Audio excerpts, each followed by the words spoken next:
Երեկվա բյուրեղավանի այդ թունավորման հետ կապված գիշերվա ընթացքում ավելացել են։ Ես ընդեղ եմ եղել, գնացել ենք ես հետ քաղաքապետներ մինչև գիշերվա 3-ը։ Շտապ օգնությամբ 14 կանչ է ավելացել, ինչ որ մենք ենք արել, այդ 25 կանչ է եղել երեկվան մինչև առավոտը, 14-ը եղել է այդ գանգատներով։ Հիմա է շարունակվում։ Ինչ եք կարծում, այսինքն նախկինում թունավորվածության դեպքեր են, թե շարունակվում են այդ թունավորումները։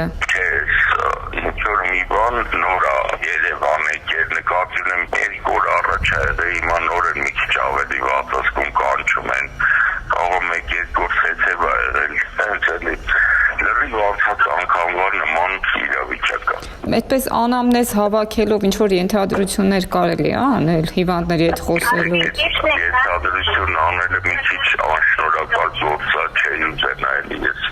Դա ամենայն դեպս նենց մի բանից է, որ ժողովուրդը բոլորը օգտագործել են։ Դա կարալնի ջուրը, ինչ ասեմ, մանավանդ համ Նորնուսում կա, համ բյուրեղավանում կա, համ էլ Անձնիում կա։ Չի կարա մի տեղի փչացած ծմերուկը դիրեկտ տեղից է դուտել, էլի։ Դե տեսեք նախորդ անգամ առողջապահության նախարարությունը ջրի մեջ խնդիրներ էր հայտնաբերել։ Այդ հարցերին դեռ չեմ կարող պատասխանել, իմ կողմից հետության մեջ չի մտնում։ Պարոն Վարդումյան, ընդհանուր առմամբ ինչքան եղավ դիմումների թիվը։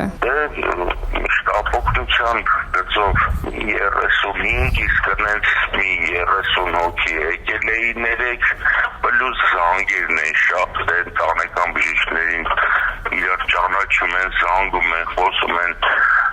նույն շտապօգնությունը, որ այդ մի պատես կանչի է գնում,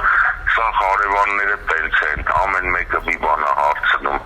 դրա համար թիվը կոնկրետացնել այդքան հեշտ չի։ Իսկ կանխարգելման համար ինչ-որ խորհուրդ տալիս եք, օրինակ ջուրը եռացնել, նոր խմել, գոնե նախնակ։ Հայտարարություն ենք տարածել քաղաքապետարանի կայքով 3 առավոտյան, որ նորից խորհուրդ ենք տվել ջուրը եռացնել,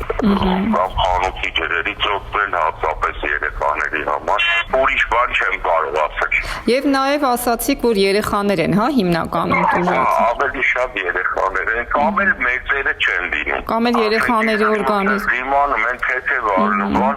ավելի շատ երեխեքի համար են վախում, դրա համար ավելի շատ երևի երեխաների բախն է։